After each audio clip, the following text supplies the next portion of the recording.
శ్రావణ శుక్రవారాన్ని పురస్కరించుకుని ఆధ్యాత్మిక కార్యక్రమాలను భక్తి ప్రపత్తుల నడుమ జరిపారు.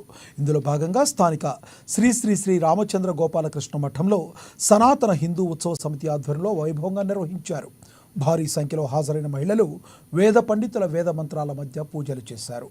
Telangana 2nd police battalion commandant Nikhita Pant పాల్గొని ప్రత్యేక పూజలతో అమ్మవారిని ఆరాధించారు. వేద పండితులు ఫనవతులు మేఘరాజ్ శర్మ నేతృత్వంలో జరిగిన కార్యక్రమానికి మహిళలు, యువతులు పెద్ద సంఖ్యలో హాజరయ్యారు. అటు శ్రీ సరస్వతి శిశు మందిర్ పాఠశాలలో సామూహిక వరలక్ష్మి వ్రతాన్ని భక్తి ప్రపత్తుల నడుమ చేపట్టారు. ప్రార్థన నిర్వహించిన అనంతరం పూజాది కార్యక్రమాలు ప్రారంభించారు. శుక్రవారం శ్రావణ మాసంలో విశేషంగా జరుపుకునే వరలక్ష్మి వ్రత విశిష్టతను వేద పండితులు భక్తులకు తెలిపారు. శ్రావణ శుక్రవారం వరలక్ష్మీ దేవిని పూజిస్తే సకల సౌభాగ్యాలు కలుగుతాయని తెలిపారు.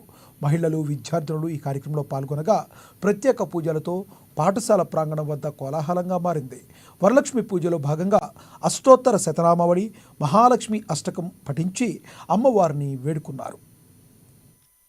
మనమందరం కూడా వరలక్ష్మి వ్రతం యొక్క ప్రాధాన్యతను గురించి ఎందుకు చేసుకుంటున్నాము అన్నటువంటి వ్రత ప్రాధాన్యం చాలా చక్కగా భక్తి శ్రద్ధతో మీరందరూ పూజ చేసుకోవడం జరిగింది.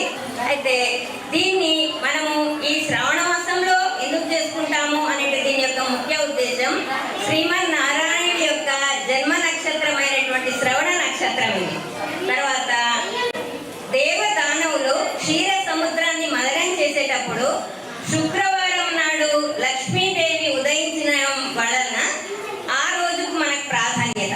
అదేవిధంగా లక్ష్మీదేవితో పాటు చంద్రుడు ఉదయించిండు కాబట్టి రాత్రి పౌర్ణమి రోజు, అందుకని పౌర్ణమికి ముందు వచ్చే శుక్రవారము తర్వాత తన భర్త అయినటువంటి శ్రవణ నక్షత్రంతో మనము వ్యవహారికంగా శ్రావణ మాసాన్ని నిర్వహిస్తున్నందువలన లక్ష్మీదేవి ఇటు తన భర్త యొక్క నక్షత్రానికి ప్రాధాన్యతనిస్తూ తన సోదరుని యొక్క జన్మ సోదర బంధాన్ని పెంపొందించుకునే ఉద్దేశంతో ఇటు పుట్టినింటిని ఇటు మెట్టినింటికి గౌరవాన్ని అందిస్తూ సంధానకర్తగా ఇటు రెండింటిని చేస్తూ మళ్ళీ తన వ్యక్తిత్వాన్ని కూడా కాపాడుకుంటూ తను ఉద్భవించినటువంటి శుక్రవారానికి అత్యంత ప్రాధాన్యత ఇచ్చి మొత్తం అంటే యావత్